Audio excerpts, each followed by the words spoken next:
पश्चिमी उत्तर प्रदेश का हिस्सा जितना खेती और किसानी के लिए प्रख्यात है, तो उतना ही गैंगस्टर और अपराधियों के लिए कुख्यात रहा है।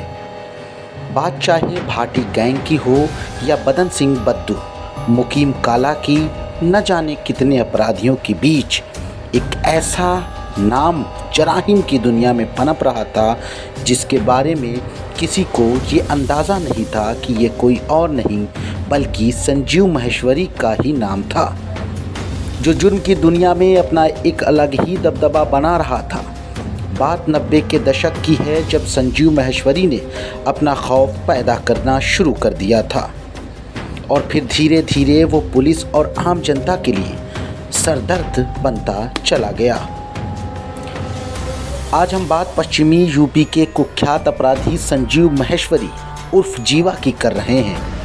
दरअसल जीवा मुजफ्फरनगर का रहने वाला था। शुरुआती दिनों में वह एक दवाखाना संचालक के यहाँ कंपाउंडर की नौकरी करता था।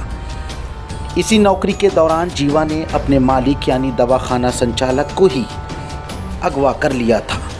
इस घटना के बाद उसने 90 के दशक में कोलकाता की एक कारोबारी के बेटे का भी अपहरण किया और फिरौती की रकम 2 करोड़ मांगी। उस वक्त किसी से 2 करोड़ की फिरौती मांगना यानी अपने आप में बहुत बड़ी बात होती थी। इसके बाद जीवा हरिद्वार की नाजिम गैंग में घुसा और फिर सत्येंद्र बरनाला के साथ जुड़ा, लेकिन उसके अंदर अपनी गैंग बनाने की एक अलग ही तड़प थी। इसके बाद उसका नाम 10 फरवरी 1997 को हुई भाजपा के कद्दावर नेता ब्रह्मदत्त द्विवेदी की हत्या में सामने आया, जिसमें बाद में संजीव जीवा को उम्र कैद की सज़ा सुनाई गई थी। फिर जीवा ने थोड़े दिनों बाद मुन्ना बजरंगी गैंग में घुस गया और इसी क्रम में उसका संपर्क मुख्तार अंसारी से हुआ। कहते हैं कि मुख्तार अंसारी को अत्याधुनिक हथियारों का शौक था, तो जीवा के पास हथियारों को जुटाने की तिगड़मी नेटवर्क था। इसी कारण उसे अंसारी का वरदहस्त भी प्राप्त हुआ और फिर संजीव जीवा का नाम कृष्णानंद राय हत्याकांड में भी सामने आया। हालांकि कुछ सालों बाद मुख्तार और जीवा को साल 2005 में हुए कृष्णानंद राय हत्याकांड में कोर्ट ने बरी कर दिया था। पुलिस रिकॉर्ड के अनुसार संजीव माहेश्वरी उर्फ जीवा पर 22 से ज़्यादा मुकदमे दर्ज हुए। इनमें से 17 मामलों में संजीव बरी हो चुका है, जबकि उसकी गैंग में 35 से ज़्यादा सदस्य हैं। वहीं संजीव पर जेल से ही गैंग ऑपरेट करने के आरोप लगते रहे हैं। हाल ही में उसकी संपत्ति की प्रशासन द्वारा कुर्क भी की गई थी।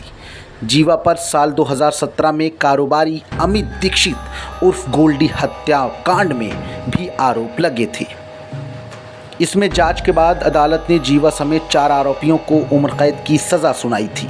हालांकि जीवा फिलहाल लखनऊ की जेल में बंद था, लेकिन साल 2021 में जीवा की पत्नी पायल ने चीफ जस्टिस ऑफ इंडिया को पत्र लिखकर कहा था कि उनके पति जीवा की जान को खतरा है।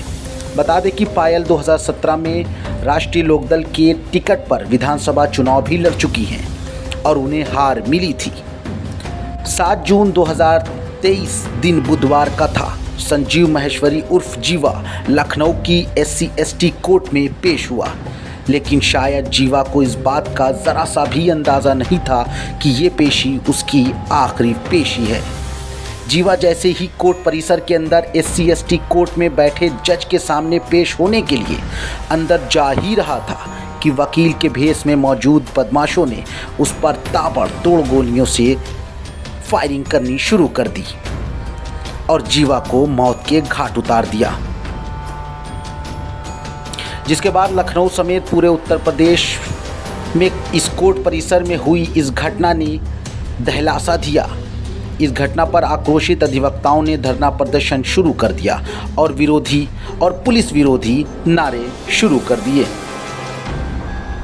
घटना के चंद ही घंटों में सूबे के CM योगी आदित्यनाथ ने फौरन यूपी की पुलिस के मुखिया व आला अधिकारियों के साथ बैठक कर SIT टीम गठित करने का फरमान जारी कर दिया, जिसके कुछ ही देर बाद लखनऊ के joint CP LO, joint CP crime और IG प्रवीण कुमार के नेतृत्व में SIT टीम ने अपनी जांच शुरू कर दी है।